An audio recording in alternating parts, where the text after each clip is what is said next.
Hey, what's up, everybody? Thanks again for jumping in. I'm Thomas Ware, and of course, you are watching my journey through gospel music. So, here I'm sharing a little bit about what I've learned so far and a little bit about what um, can help others that are inside of this process. And those of you who desire to be gospel artists, what to expect. Sometimes we don't get a chance to expect a lot because we have an expectation um, outside of what we really personally feel. But it's typically an expectation that we have sometimes that could possibly be um, something that's more led by wisdom or understanding. And that expectation portion is usually missing stepping into the gospel arena when you have some experience with church. Um, so, here today, we're going to talk a little bit more about my journey. One thing that I'm going to talk about today that is very, very, very, very important, and I'm hoping that you guys can catch on to what it is. As I share this with you, hear this from a standpoint of sharing. If you already know a lot of this, it's that's you can stick around and listen. If you don't know, this is for you. This is for you, people who have not had the opportunity to actually get a chance to learn and be a part of this inside portion. So, one of the things that I'd like to share with you is current state of music when it comes to management. Now, most people that know me closely know, really know. They know that I kind of take the back seat when it comes to being very verbal. I'm very quiet. I kind of stay laid back. I do, if you're not careful, you will mistake me as a person who is naive, green. I guess that's a term that you could possibly use, or a person who has no knowledge of or understanding of how the machine works. I think I've shared this on one of the other episodes. I have had extensive experience inside of the music industry since I was very young. So, that being said, I'm not easily fooled, period. I will pretend not to know things just so I can understand how much you respect me. Just so I can basically understand, how good is your heart? What type of person you are? This is a coin I'm dropping for you guys.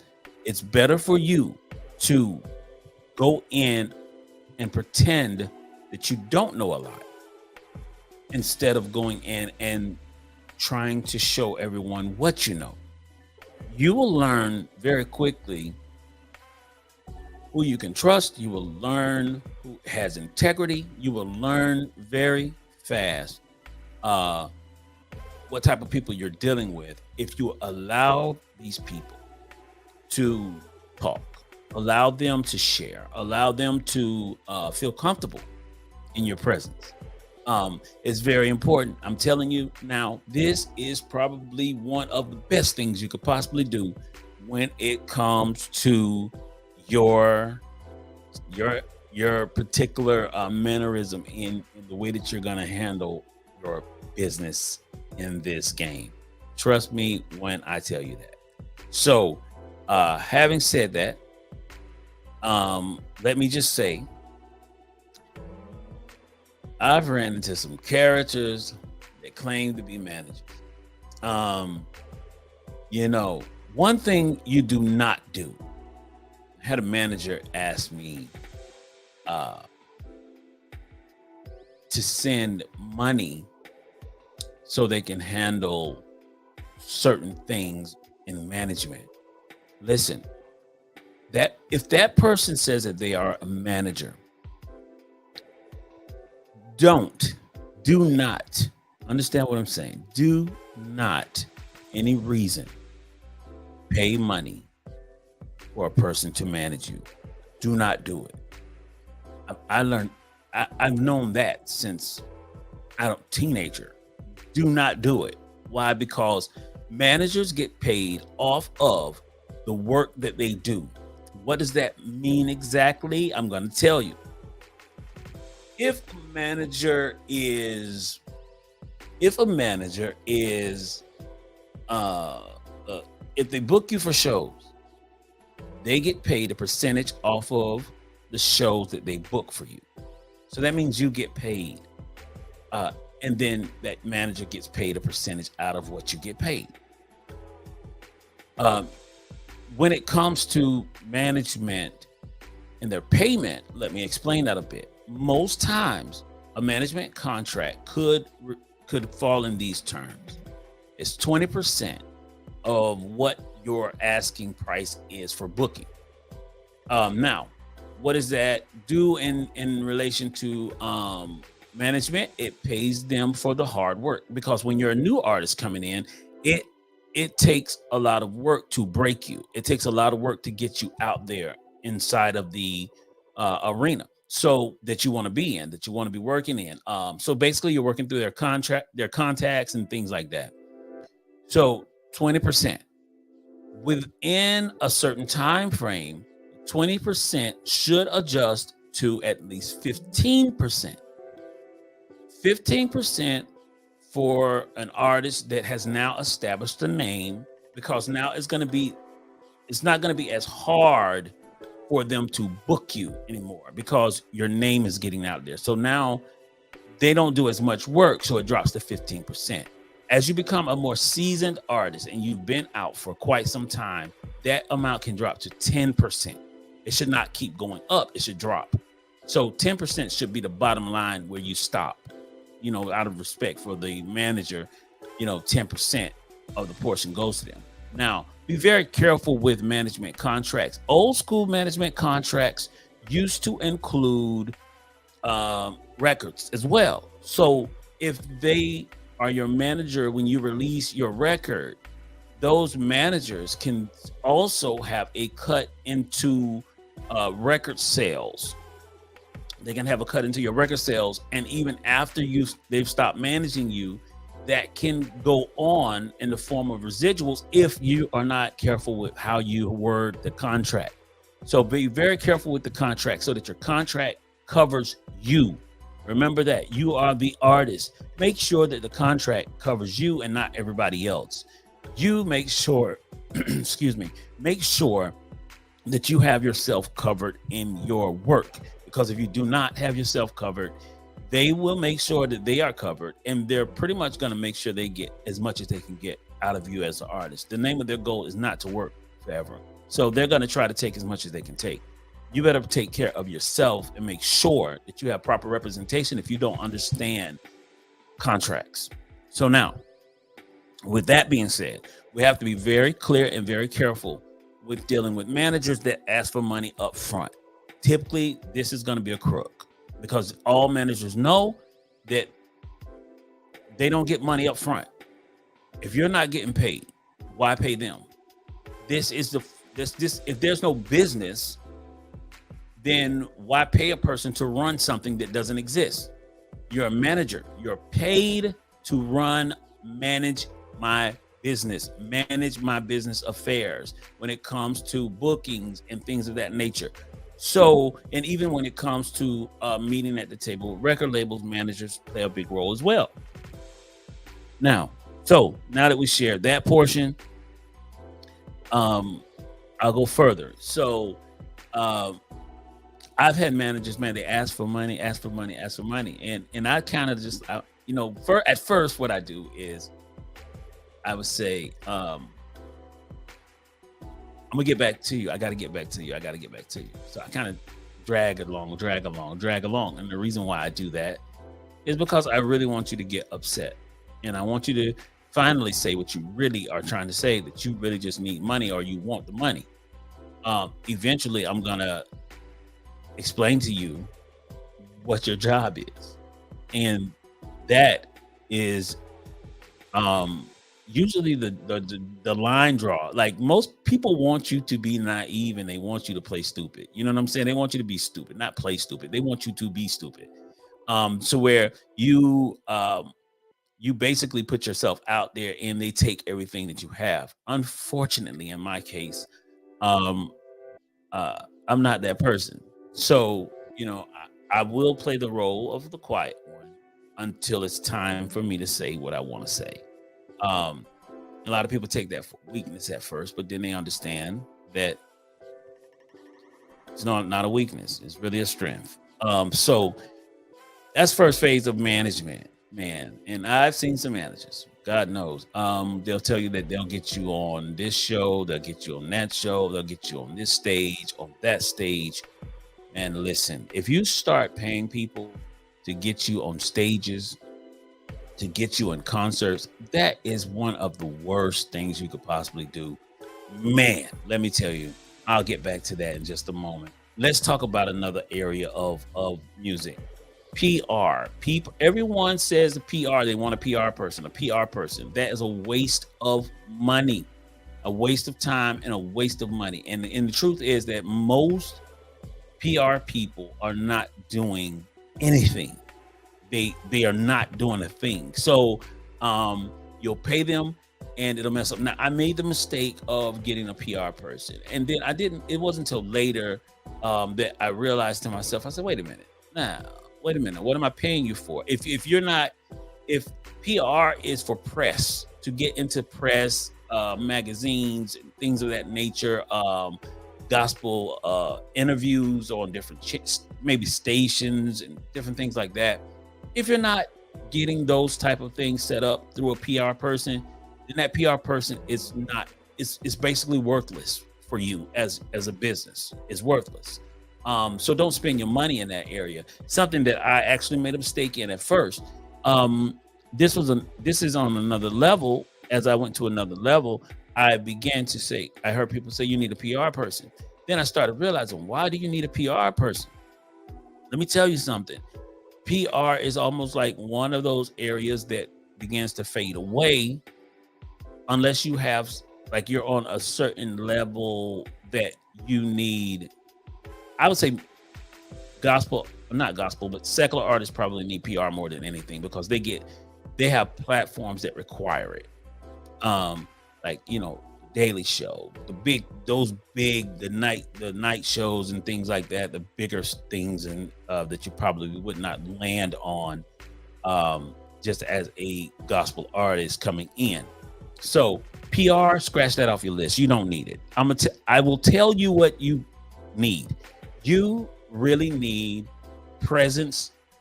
Social media has become one of those places where you can do your own PR work. You can do your own advertising. You can do your own crowd gatherings and create a fan base and a presence that people on social media actually come looking for you. People will come and find you. If you make your name big enough, you will be seen and they will find you. Your gift will make room for you. Trust me. Don't waste your time paying out money for a PR. And I've had people inquire, who's my PR? Even when I had a PR person that I was working with, I would not share that with people because as I began to study the game in that way, in that area, I said, nah, this is not worth it. And I dare not share this with someone else to do if I have already experienced and I know that this is not worth your time or your money. Not worth your time or your money. I'll say that again. So when it comes to PRs, don't worry about that. Listen, so mainly a lot of the PRs are going to be structured for radio stuff. So radio, this gospel arena, man, you will get caught up in quartet gatherings and all types of things that are not necessarily beneficial if you're trying to take yourself to a different level. I mean, there's a lot of events just going on. A lot of events. If you got hot music, you're going to get invited. sooner or later. Make your presence so people know how to get in contact with you and everything like that. But just to get your face on a flyer, just to be seen, and you got to be careful, because you can go broke. Thank God, um, you know, I've been very blessed financially. So when it comes to um, the money portion, it's not an issue for me to pay for a lot of these things, even to pay for spots to get in different things. No big, it's really not a big deal for me. But for a lot of artists that are coming in, they do not have this option. A lot of artists scrape up money and raise money, and to just find yourself out there in a place where you are wasting money, and you're gonna end up in a deficit. You're gonna end up in a bad place financially. And I don't know if you have families or whatever it may be, but these people really don't care. All they see is a person that's starving to be seen. They see a person that's dying to get their name out there and become big. And you don't ever want to let yourself be taken as that type of person in life, because once you do that, they're going to take you for everything that you have. All right. So, which takes me to another area. Artists, listen. This is one of the worst. Let me tell you something. This is one of the worst things I've seen.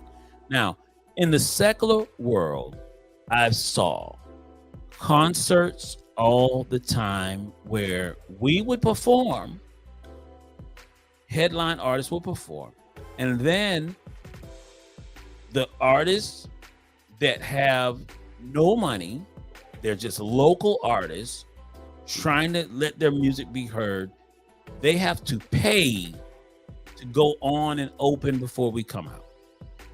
I expect that. I keep saying this. I expect that in the secular world. I expect that, man, where people starving for money, where people they don't care about exploiting people, taking advantage of people in any way. I get it. But in the gospel arena, this is one of the sickest things I've ever seen. Look, if you are a promoter and you don't have enough money to promote a show, don't do the show. If you don't have enough money to book the headliner and still give something to the people who are opening, don't do the show. It's a major disrespect. One, to charge a local artist that you know, a local artist that people who are coming know, you charge them to perform. And then on top of that, you go back, you're paying this artist that no one knows personally to come in. You don't know personally, but you pay them and respect their gift. But then the local artists you don't pay, you expect them to pay you to come on the stage. Listen, I don't care if you get upset with me in this place, but I've seen that happen to so many artists. Me personally, I wouldn't pay you a dime. You know, it's like, I've never been that artist that wants to pay anything, even before I dropped the record to radio, to pay to get seen or heard. Man, forget that. That is crazy. Absolutely crazy. I'm telling you now, gospel artists that are local, do not do it. Do not do it. I'm telling you, do not do it. When you think about what you're doing, first of all, you have a gift. God has blessed you with a gift. This gift is going to bless people, but you have to pay your money to do what? You're not paying to do ministry. Let's not put that in your head, and don't lie to yourself and make yourself feel as if though, oh, it's cool. I'm just paying to do some ministry here. I'm just paying to do ministry. No. You're paying to be seen.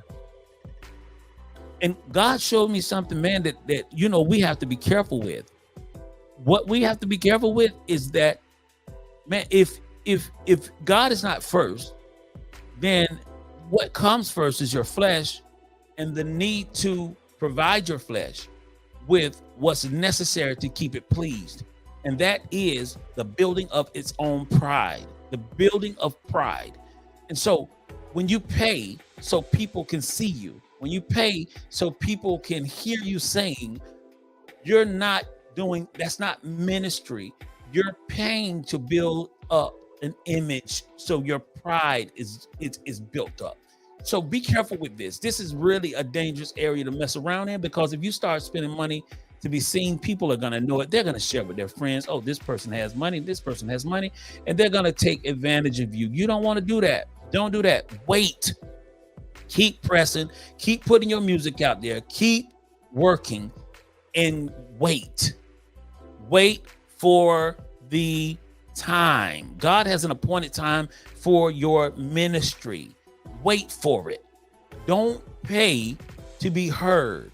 Go out there and do the work yourself until you build up who you are in the industry. It is very important that you guys do not fail or fall for the garbage. These people are out here hoping they can get paid. That's all they want, is to be paid.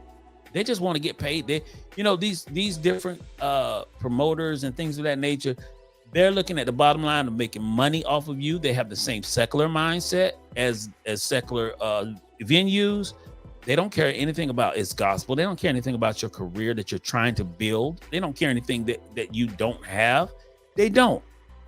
But don't allow yourself to fall for it. Trust me. I'm telling you, guys, this is so important. These are the areas that a lot of artists that are great never make it. This is why they never make it. They're exhausted financially. They're exhausted mentally. They're exhausted and discouraged spiritually. And so this is what happens when you don't have God first. You can easily find yourself in a place where you are bankrupt in every area of your life, not just financially, but even your ministry of music. You'll lose your taste for the, or I would say, you'll lose that edge when it comes to your talent and the gift. So I'm going to get with you guys on the next episode, episode 4. We're going to talk a little bit about protection of your music, protection of your music rights, and things of that nature. And I'm going to drop this nugget on you guys once again. DSPs, digital streaming platforms, get to know it, get to know it, get to know it. I mean, it is a lifesaver for you and what you're doing in your music. Gospel artists, don't be fooled. Don't fall for the game. We gotta stick together, and we gotta understand what's happening. I'm even thinking about doing a small conference here in Central Florida, a real conference. Now, that's the last thing I'm going to talk about. These music conferences. I've been to several. It's time for you guys to up it. A lot of times, the music conferences do not give you what you really need to know. They're not giving you exactly what you need to have in front of you. You need real information that's going to take you to the next level. And I'm telling you now that I'm here for a different reason. I'm not here for the fame. I'm not here for making a fortune in gospel music. I'm here because I've been mandated by God to come and to talk about this for his artists, the vessels that have gifting. I'm going to help you. And I promise you, I'm going to help you in so many ways. So stick around. Episode 4 is coming next. So guys, I will be talking to you soon. God bless you. God keep you. Once again, I'm Thomas Ware, and this is Contagious Hope Music Group. And we're talking a little bit about my journey through the gospel music. Burn in me and create. I want the world to know your desire